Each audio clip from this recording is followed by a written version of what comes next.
HD सच्ची कहानियों पर आप सभी का स्वागत है। डॉक्टर का फर्ज होता है अपने सब मरीजों को एक बराबर देखे। डॉक्टर हम सारे मरीजों का इलाज करते हैं, किसी को गुनहगार या अच्छा होने का सर्टिफिकेट नहीं बांटते।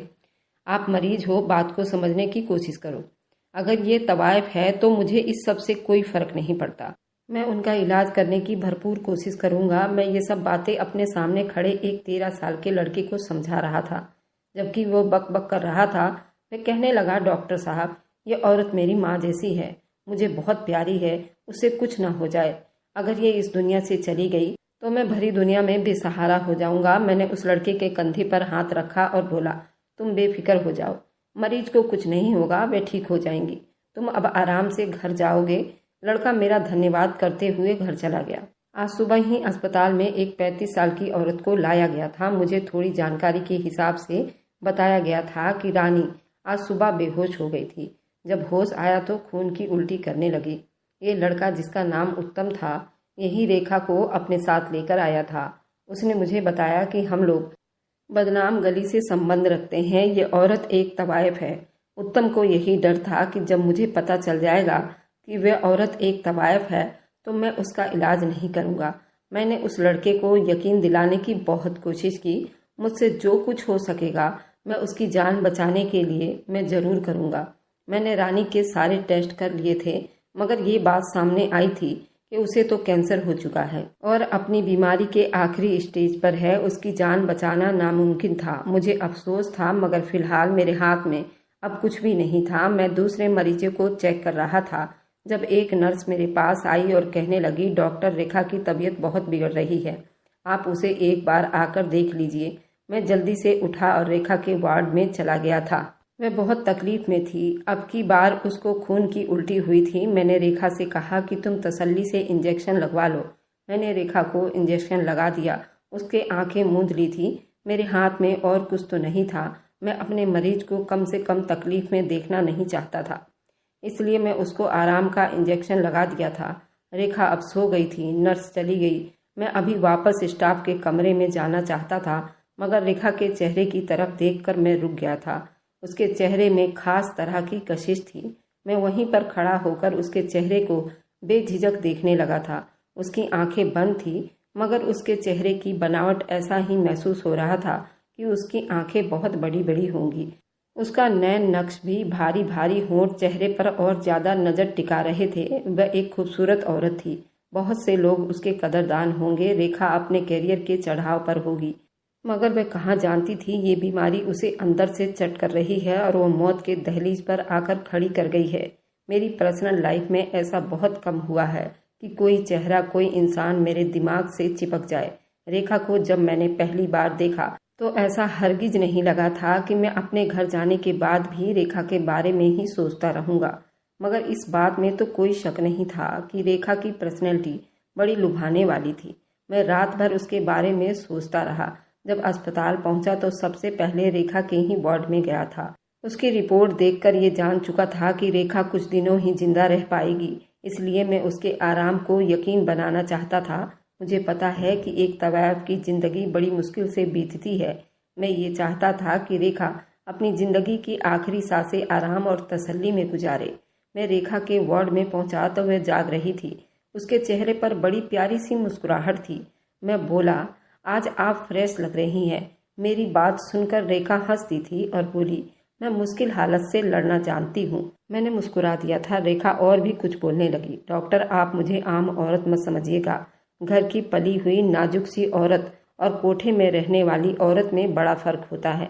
मैं एक ग्राहक से लिपट कर दूसरे ग्राहक के लिए तैयार होने वाली औरतों में बड़ा ही हौसला और हिम्मत होती है। मैंने सर हिला दिया तो वह बोली, आप मुझे मेरी बीमारी के बारे में बता दें। मैं बिल्कुल भी हिम्मत नहीं हारूंगी। मैं रोने पीटने नहीं बैठ जाऊंगी। मैंने कुछ अधूरे काम छोड़े हुए हैं जो मैं मरने से पहले करना चाहती हूँ। मैं बेखबर की मौत नहीं मरना चाहती। मैं अपने काम निपटाकर मरना चाहती हूँ। मैंने रेखा की आंखों को बड़े गौर से देखा था। उसकी हर बात सच्ची थी। उसकी गवाही रेखा की आंखें दे रही थी।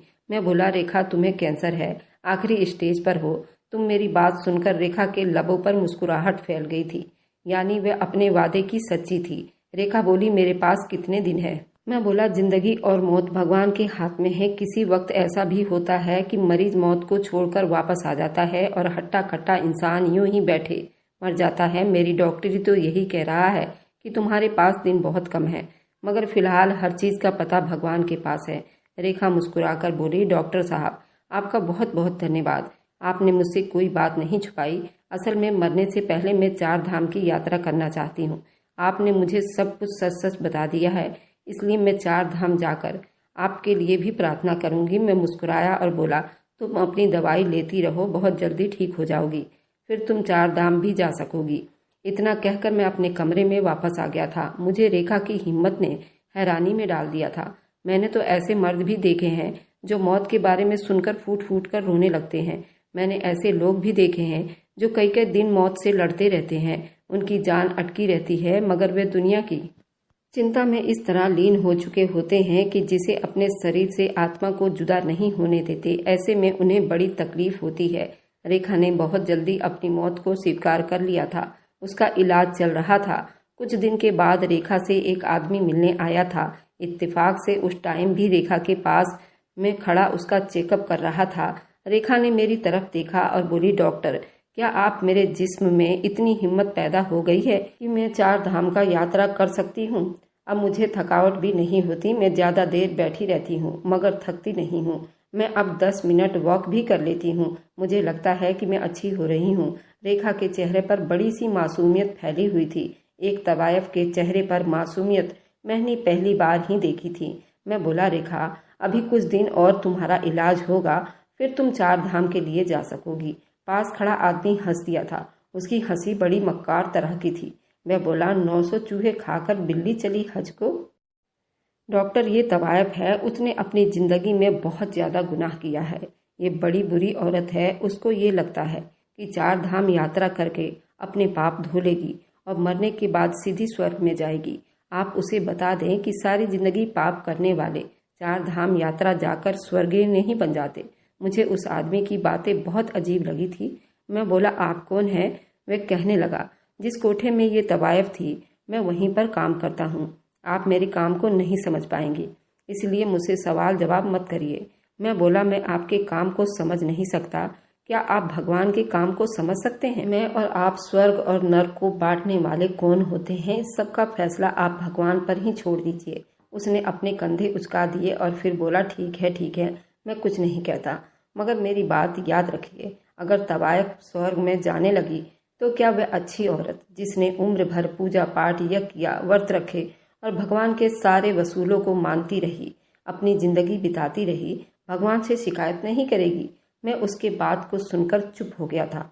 फिर वह बोला, डॉक्टर, जितना पैसा लगता है आप लगा दे। हमें रेखा बिल्कुल ठीक ठाक चाहिए। ये हमारे कोठे की मालकिन है। उसे कुछ हो गया तो हमारा बहुत बड़ा नुकसान हो जाएगा। इतना कहकर वह आदमी चला गया था, जबकि मैं रेखा के पास खड़ा हो गया था। मैं उसके अंदर की बात जानना चाहता था। यूं तो मैं बड़ा बिजी डॉक्टर था। मेरा पूरा दिन एक वार्ड से दूसरे वार्ड के चक्कर काटते ही बीत जाया करता था, मगर रेखा में एक कशिश थी। मैं उसके बारे में हर बात को कुरेद लेना चाहता था, इसलिए मैं उसका चेकअप करने के बावजूद भी वहीं पे खड़ा रहा।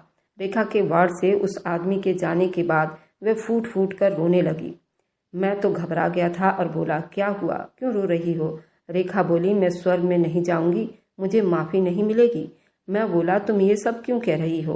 तो वह बोली, वह आदमी प्रदीप हमारे कोठे में रहता है। ये मेरे एक एक पल का गवाह है। ये मेरे सारे गुनाह जानता है। अगर उसे ये लगता है कि मेरे पाप नहीं धुल पाएंगे तो फिर ठीक ही कहता है।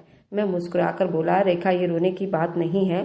कोई इंसान स्वर्ग या नर्क का फैसला नहीं कर सकता। अपना दिल छोटा मत करो। रेखा चुप कर गई और बड़ी आस में मेरी तरफ देखकर बोली, ये लोग मुझे गुनहगार समझते हैं, इसलिए नहीं चाहते मैं 4 धाम यात्रा पर जाऊं। आप मेरे जाने का इंतजाम कर देंगे। बस यही समझ लीजिए कि आप एक मरती हुई औरत की आखिरी इच्छा पूरी कर रहे हैं। मैंने सर हिला दिया था। मैं बोला, मुझसे जो कुछ बन पड़ेगा मैं जरूर करूंगा। इतना कहकर वह अपने ऑफिस में आ गया था। मैंने अपने दराज में पड़े टिकट की तरफ देखा था। मैं कुछ दिनों के बाद 4 धाम जाने का इरादा रखता था। ऐसे में मुझसे उस औरत ने ये फरमाइश कर दी थी। मैं उसको रद्द नहीं कर सकता था। मुझे यही डर था, अगर मैंने उसकी बात को ठुकरा दिया तो कहीं मेरी हाजिरी रद्द न कर दी जाए। मैंने सोच लिया था कि मैं उस औरत को चार धाम की यात्रा जरूर लेकर जाऊंगा। मैंने उसकी रिपोर्ट देखी थी, उसकी हालत दिन ब दिन खराब होती जा रही थी। उसके पास बहुत थोड़े दिन बाकी रह गए थे। मुझे जो भी करना था जल्दी में ही करना था। मैंने रेखा के हस्बैंड के तौर पर उस 13 साल के लड़के को भी साथ लेकर जाने का फैसला कर लिया था, जो रेखा को अपनी माँ जैसी कह रहा था। खैर, इस सारे काम में मुझे 10 दिन लग गए थे। अब तो रेखा की आंखों के नीचे भी हल्के काले रंग बनने लगे थे। वह पहले से ज्यादा कमजोर हो गई थी। मैं बोला, रेखा, तुम्हारी हालत खराब हो गई है, मैं तुम्हें चार धाम कैसे लेकर जाऊंगा। रेखा कहने लगी, अगर मैं 10 साल भी चार धाम यात्रा ना गई तो यूं ही बिस्तर पर पड़ी पड़ी रहूंगी, मुझे मौत नहीं आएगी। मेरी आत्मा चार धाम जाने के लिए ही भटकती रहेगी। मुझे तो ऐसा लग रहा था रेखा की चार धाम यात्रा जाने की आस और उसकी तड़प देखकर मौत भी पीछे हट जाएगी। मैं रेखा की बातों से बहुत ज्यादा प्रभावित हुआ था। मैंने दिल में सोच लिया, ये कितनी अच्छी औरत है। ठीक है, उसने गुनाह किया है, मगर वह जरूर मजबूर होगी। जब ही तो ये सब कुछ करती थी, उसके दिल में भगवान के दर पर जाने की कितनी तड़प थी। इतनी तो शायद किसी भगवान को चाहने वाले भक्त के दिल में भी ना होगी। मैंने डॉक्टर की एक टीम को अपने ऑफिस में बुलाया था। रेखा के केस उनके सामने रख दिया था। मैंने साफ साफ कह दिया कि ये मरती औरत की आखिरी इच्छा है। अगर हम उसे अस्पताल में रखकर ट्रीटमेंट देते रहे तब भी उसके बचने की चांस नहीं है। इससे अच्छा कि उसकी आखिरी इच्छा पूरी कर दी जाए। डॉक्टर मेरी बात को मान रहे थे। उन्होंने मेरा फैसला मान लिया था। मैंने जरूरी कार्रवाई पूरी कर ली थी। मैं जब ये खबर जाकर रेखा को सुनाई तो वह फूट फूट कर रोने लगी थी। वह बोली, भगवान ने मेरी हाजिरी स्वीकार कर ली है। मैंने रेखा की तरफ देखा और सोचा, बहुत पहुंची हुई औरत होगी।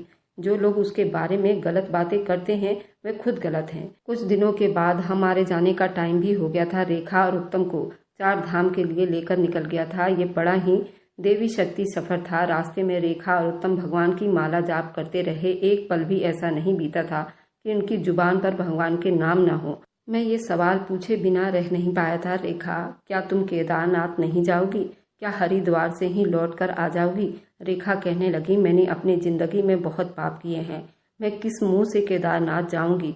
मैं सबसे पहले गंगा मैया में डुबकी लगाना चाहती हूँ। गंगा मैया से कहूंगी वो मेरे सारे पाप धुल दे और उनसे विनती करूंगी तो वो मुझे माफ़ी भी मिल जाएगी। फिर मैं केदारनाथ जाऊंगी। मैंने सर हिला दिया था। मुझे उस टाइम रेखा के पवित्र कोई आत्मा नहीं लग रही थी। माफ़ी की स्वीकार की यही निशानी है कि इंसान को अपने पापों का एहसास होने लगता है। आखिरी सफ़र पूरा हुआ और हम केदारनाथ पहुंच गए। केदारनाथ पर जब भी मेरी पहली नज़र पड़ी मुझ पर कपकपी सवार हो गई थी। मेरी आंखों से आंसू बह रहे थे, जबकि रेखा की अजीब सी हालत थी। वो घबरा गई थी। उसने मेरा हाथ पकड़ लिया था। कहने लगी, मुझे वापस जाना है, मेरी तबीयत बिगड़ रही है, मुझे होटल में ले चलो। मुझे रेखा से इस तरह के व्यवहार का तो बिल्कुल भी उम्मीद नहीं थी। मैं बोला, क्या हुआ रेखा, तुम्हारी तबीयत तो ठीक है ना? वो बोली, हाँ मेरी तबीयत ठीक है, लेकिन मुझे डर लग रहा है। मुझे यहाँ से ले चलो, नहीं तो मेरी सांसें बंद हो जाएगी। मैंने अपने मरीज का ख्याल किया। उसे होटल के कमरे में छोड़कर खुद केदारनाथ पर आ गया था। अगले महीने मेरी शादी थी। मैंने वहां जाकर अपनी खुशहाल जिंदगी के लिए भी बहुत सारी प्रार्थनाएं की थी। वहां ऐसी खूबसूरती थी कि मेरा वापस लौटकर आने को दिल नहीं कर रहा था, मगर फिर भी रात के टाइम वापस आ गया था। सुबह हुई तो मैं सोच रहा था, क्या मैं दोबारा केदारनाथ पर जाऊं? तभी रेखा मेरे पास आ गई। वो बोली, मुझे भी अपने साथ ले चलिए। मैं बोला, हाँ आ जाओ। आज फिर हम केदारनाथ पर चले गए थे। केदारनाथ के करीब जाकर रेखा ने आंखें बंद कर ली थी और उत्तम से बोली, मेरा हाथ पकड़कर मुझे केदारनाथ के दर्शन करवा दो। उसने रेखा की बात मान ली थी। मैंने रेखा का व्यवहार देखना चाहता था। वह केदारनाथ पर आने के लिए बहुत तड़प रही थी। मैं देखना चाहता था जब इंसान की जिंदगी की सबसे बड़ी इच्छा पूरी हो जाए तो वह अपनी खुशी का इजहार कैसे करता है। उत्तम रेखा का हाथ पकड़कर उसे केदारनाथ के बिल्कुल सामने ले गया था। वह बोला, अब आप अपनी आंखें खोल लीजिए। रेखा ने जब आंखें खोली तो वे केदारनाथ को देखकर खुश हो गई थी। उसके चेहरे की रंगत बदल गई थी। वह एकदम से चीखने लगी थी। वह पीछे को भाग रही थी। उसके इस व्यवहार में नफरत नहीं, मोहब्बत थी। यहाँ से बस भाग जाना चाहती थी। वह दीवानों की तरह भाग रही थी। उसको अपने दुपट्टे की भी फिक्र नहीं थी। उसका दुपट्टा केदारनाथ के पास गिर चुका था। सब लोग उसकी तरफ ध्यान दिए हुए थे। लोग उसके तरफ बढ़ रहे थे। मुझे मालूम था कि अब यहाँ पर उसके सामने रेखा का तमाशा न बन जाए, इसलिए मैंने आगे बढ़कर रेखा का हाथ पकड़ लिया। उसे हाथ पकड़कर चलने को कहा, मगर वह अपने होश आवास में होती तब ना। मेरी बात सुनती उसने मेरा हाथ झटक दिया था। वे चीखती जा रही थी। सब लोग उसके आजू बाजू जमा हो चुके थे। हर किसी के चेहरे पर हैरानी थी। लोग मुझसे पूछ रहे थे कि इस औरत को क्या हुआ है। मैंने कह दिया, ये मरीज है, कभी कभार तबीयत बिगड़ जाती है। उस समय उत्तम ने ही हिम्मत की थी। उसने रेखा का हाथ पकड़ा और उसे घसीटते हुए अपने साथ केदारनाथ से बाहर लाया था। मैंने जल्दी से टैक्सी का इंतजाम किया और हम लोग होटल वापस पहुंच गए। रेखा की आंखों में डर ही डर था। वे बस अजीब सी नज़रों से हम सबको देख रही थी। कमरे में जाकर मैंने रेखा से पूछा कि तुम्हें क्या हुआ था। वह बोली, मैंने कोठे में आंख खोली थी। मेरी माँ एक तवायब थी। उसने उम्र भर पाप किए थे, मगर जब बूढ़ी हो गई तो उसे एहसास हुआ कि एक बच्चा तो मेरे पास होना ही चाहिए जो मुझे माँ कह सके, कोई मेरा अपना हो जो दर्द तकलीफ में मेरे काम आ सके। मम्मी को प्रेगनेंसी ठहर गया था, उसने मुझे ना गिराया और यूं कोठे में एक और तवायफ ने जन्म ले लिया था। मम्मी को जब पता चला कि मेरे घर में बेटी पैदा हुई तो वो बहुत खुश हो गई थी। कहने लगी कि मेरे बुढ़ापे का सहारा इस दुनिया में आ गया है। मम्मी ने बचपन में ही मुझे अपने उम्र भर के हुनर सिखाने शुरू कर दिए थे। मुझे सिखा दिया था कि मर्दों के दिल कैसे जीतते हैं, कैसे किसी से ज़्यादा पैसे ऐंठते हैं। मैं हर चीज़ में बड़ी मास्टर होती जा रही थी। मुझे कभी किसी ने बताया ही नहीं कि जो कुछ आजू बाजू में हो रहा है वह पाप है या गलत है। मैंने अपने आजू बाजू सारा माहौल ऐसे ही देखा था। जब मैं जवान हुई तो मम्मी की उम्र की सारी औरतें ही तवायफ बूढ़ी हो गई थीं। सबको मुझ पर भरोसा था। यूं मुझको कोठे की मालकिन ही सौंप दी गई थी। मेरे अंदर किसी तरह का डर नहीं था। पैसा ही पैसा मेरा मकसद था। मैं पैसों को पूछती थी, मगर जबकि कोठे की तवायफ बूढ़ी हो गई थी तो हालात अच्छे नहीं रह गए थे। कोई हमारी तरफ आना भी पसंद नहीं करता था। यही लगता था कि अब हम सब भूख से मर जाएंगे। इसलिए मैंने कोठे में काम करने वाले आदमियों से कह दिया कि मुझे नई लड़कियां चाहिए। नई लड़कियों की भर्ती करो जितना जल्दी हो सके। मुझे ये कोठा नई लड़कियों से भरा हुआ चाहिए। मेरे आदमी पूरे जोश में आ गए थे। वे धड़ाधड़ लड़कियों को मेरे पास ला रहे थे। मेरे कोठे में जितनी भी लड़कियां आई थीं उनमें से सिर्फ 2 ऐसी थीं जो अपनी मर्जी से, अपनी खुशी से आई थीं। बाकी सब की सब या तो किडनैप की गई थी या फिर खरीदी गई थी। मेरे कोठे पर जब भी नई लड़की आती थी वह बहुत रोती धोती थी। वह मेरे सामने हाथ जोड़ती, मुझसे माफ़ी मांगती थी, भगवान के वास्ते देती, मगर मैं किसी की ना सुनती। वही करती जो मेरे दिल में आता। मैंने महसूस किया था जितनी ज़्यादा लड़की शरीफ होती उतना ही बढ़कर उसका रेट लगता था। मेरी बहुत से पुलिस वालों के साथ बातचीत थी, इसलिए मुझे गिरफ्तारी का भी कोई डर नहीं था। मैंने अपने आदमियों से कह दिया था, भीड़ भाड़ वाली जगह से लड़कियों को उठाओ। मुझे आज भी वह दिन याद है जब बहुत तेज बारिश हो रही थी। तब मेरे 2 आदमी एक 15 साल की लड़की को ले आए थे। वह बहुत डरी सहमी हुई थी। मेरे आदमियों ने लड़की लाकर मेरे सामने रख दी। बोले, जान हथेली पर रखकर हम सब इस लड़की को उठाकर लाए हैं। वह लड़की समझ गई थी कि उसके साथ कुछ गलत होने वाला है। वह बहुत ज़्यादा डरी सहमी बराबर रोती रहती थी। मैं बोली, तुम्हारा नाम क्या है? वह बोली, मेरा नाम पारो है। मैं पंडित जी की लड़की हूँ। आप मुझे यहाँ से जाने दीजिए। मैं अगर रात भर घर ना गई तो मेरे पापा की बदनामी हो जाएगी। बहुत लोग उन पर थू थू करेंगे। सब यही कहेंगे कि पंडित जी लोगों को तो अच्छाई सबक सिखाता फिरता है, मगर खुद की बेटी घर से भाग गई है। किसी को ये तो नहीं पता होगा ना कि मुझे घर से उठाया गया है। मैं हंसती थी और बोली, मुझे तुम्हारी आंखों में हया नज़र आ रही है। मुझे पता है कि तुम्हारे जरिए बहुत पैसा कमाऊंगी, तुम मेरे बहुत काम आओगी। वह रोने लगी थी। बोली, मेरे नाम की कुछ तो सम्मान करो। मैं बोली, मैंने आज से तुम्हारा नाम बदलकर खुशबू रख दिया है।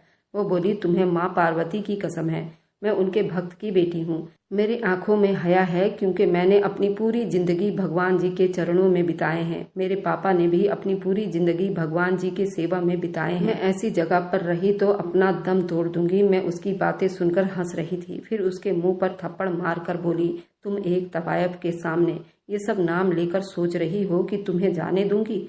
सोचना भी मत। मैं उन सब से बहुत दूर हूँ। वे लड़की रोती रही, मगर मैंने उससे बड़ा पैसा कमाया था। 1 साल तक वो मेरे काम आती रही। एक दिन उसकी तबीयत बहुत ज़्यादा ख़राब हो गई। मैं उसके पास गई तो उसकी आंखें बेजान हो चुकी थी। मैं बोली, तुम्हें क्या हुआ है? वह रोती आंखों से बोली, आखिर मैं अपने भगवान का सम्मान कैसे करूँगी? मैं भगवान के सामने कैसे जाऊँगी? मेरी जुबान पर हर वक्त भगवान का नाम रहता है। जब से यहाँ आई हूँ ये नाम भी छूट गया है। मैं एक पापन औरत कैसे अपने भगवान का नाम जप सकती हूँ? मैं सब कुछ सुनती रही। खुशबू अपना दम तोड़ गई थी। उसके जाने के बाद मैंने सोचा, ऐसी कौन सी हस्ती है जिसके इश्क में खुशबू इस तरह पागल थी। मैं माता पार्वती के बारे में जानना शुरू कर दिया था। मुझे उनसे मोहब्बत हो गई थी। मैंने बुराई छोड़ने का फैसला कर लिया था, मगर फिर ख्याल आया, अगर ये सब कुछ छोड़ दूंगी तो ऐश भरी जिंदगी कैसे बिताऊंगी। फिर मैं उस नतीजे पर पहुंची कि मैं अपने बुढ़ापे में ये सब छोड़कर अच्छाई के रास्ते पर चल पड़ूंगी और लोगों के साथ नेकियां करूंगी, पाप को छोड़ दूंगी। मैंने सुन रखा है कि भगवान से जब भी माफ़ी मांगो वह माफ़ कर देता है। इसलिए मैंने सोचा कि मरते दम में गंगा में डुबकी लगाकर अपने सारे पाप धो लूंगी। डॉक्टर साहब, समझ रहे हो ना, मेरी प्लानिंग में अपनी तरफ से भगवान को धोखे देना चाहती थी, जबकि हकीकत तो ये है कि मैंने खुद अपने पाप को धो दिया। मैंने खुद को जलील कर दिया। मैं थोड़ा बुढ़ापे की उम्र को पहुंचे ही नहीं, मुझे तो पहले ही जानलेवा बीमारी ने अपने बाहों में ले लिया।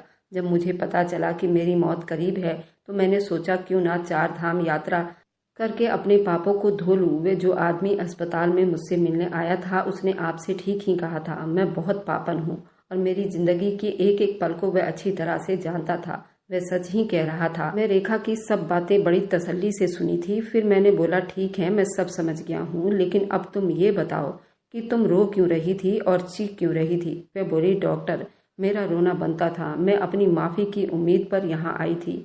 मुझे यकीन था मेरा पाप धुल जाएगा। 2 आंसू बहाऊंगी तो मैं स्वर्ग की हकदार बन जाऊंगी। मगर जानते हो मेरे साथ क्या हुआ? जिस केदारनाथ के सामने खड़े होकर सब रो रहे थे, अपने दिल हल्का कर रहे थे, अपना इश्क बयां कर रहे थे, मुझे वहां कुछ भी नजर नहीं आ रहा था। मैंने साथ खड़ी औरत से पूछा कि केदारनाथ जी कहाँ हैं? तो वह बोली, तुम्हारे सामने ही तो है। मुझे सब कुछ दिखाई दे रहा था, बस एक केदारनाथ ही कहीं नहीं नजर आ रहे थे। इसका मतलब जानते हो क्या है? मैं जो अपने स्वर्ग और नर्क के चक्कर में 4 धाम यात्रा करने निकली थी, भगवान तो मुझसे बहुत नाराज है, मुझसे खफा है। मुझे हर जगह सिर्फ खुशबू दिखाई दे रही थी। वह मुस्कुरा रही थी, सिर्फ खुशबू की आवाज़ ही मुझे सुनाई दे रही थी। वह कह रही थी कि पाप की जिंदगी चुनना और पाप पर मजबूर किए जाने में बहुत फर्क है। मुझे मेरी मोहब्बत मिल गई है। तुम बताओ, तुम्हें क्या मिला? रेखा तड़प तड़प कर रो रही थी। उसने अपने हाथ मेरे सामने फैला दिए थे। ये बोली, देखो तो मेरे हाथ खाली है, मुझे तो कुछ भी नहीं मिला। उसकी हालत बिगड़ती जा रही थी। मैंने जल्दी से टैक्सी को बुलाया। मैं रेखा को लेकर अस्पताल पहुंचा तो पता चला कि वह दम तोड़ गई है। सब बहुत परेशान थे। मेरे लिए उसकी हालत ने मुझे डर में और डाल दिया था। मुझे समझ नहीं आ रहा था कि मरने के बाद उसके साथ क्या होगा। मैंने सबसे कहा कि रेखा का अंतिम संस्कार कर दिया जाना चाहिए। कम से कम रेखा की आत्मा को थोड़ा तसल्ली मिलेगा। मैंने इस चीज़ की परमिशन लेने के लिए दफ्तर चला गया। मेरी मर्जी को ठुकरा दिया गया था। मैं हैरान था, आखिर ये क्या हो रहा था। फिर रेखा के अंतिम शव को लेकर उसके घर लौटा दिया था। उसके कोठे वालों को रेखा की चिता को उनके हवाले करके मैं अपने घर आ गया था। इस बात को 4 साल बीत गए हैं, मगर मैं अभी तक रेखा के ख्याल को अपने दिमाग से झटक नहीं पाया। मैं ये बात समझ गया कि कभी किसी के हक में ज्यादती नहीं करना चाहिए। अपने दुनियादारी के लिए किसी दूसरे को पाप की दलदल में नहीं धकेलना चाहिए। दुनिया की जिंदगी तो बड़ी छोटी है। अपने ऐश व आराम के लिए किसी को पाप के दलदल में नहीं धकेलना चाहिए। मैं जब भी पूजा पाठ करता हूँ तो रेखा के लिए जरूर प्रार्थना करता हूँ। भगवान उसके आत्मा को शांति दे और मेरी आप लोगों से यही अपील है कि उसके आत्मा के लिए आप लोग भी भगवान से प्रार्थना करें। न जाने उसके आत्मा के साथ क्या हुआ होगा जो उसने मरते दम भगवान के डर अपने आत्मा में बसा लिया था। क्या उसके आत्मा को छोड़ दिया जाएगा या उसे कड़ी से कड़ी सजा मिलेगी, ये मुझे नहीं मालूम। पर मैं इतना समझ गया हूँ, हर इंसान को अपने आत्मा में भगवान की डर को जरूर बसाना चाहिए। एक आंखें हैं जो हमें हर वक्त देखती है क्या बुरा है और क्या सही। अगर आपको आज की कहानी पसंद आई है तो वीडियो को जरूर लाइक कीजिएगा और अपने दोस्तों के साथ शेयर भी कीजिएगा। और हाँ, अगर आपने अभी तक हमारे चैनल को सब्सक्राइब नहीं किया है तो ज़रूर सब्सक्राइब कर लीजिए। मिलते हैं हम अपनी कल की एक नई दिलचस्प कहानी के साथ। मुझ पर सदा अपना प्यार और स्नेह बनाए रखें। सभी को मेरा प्यार भरा नमस्कार दोस्तों।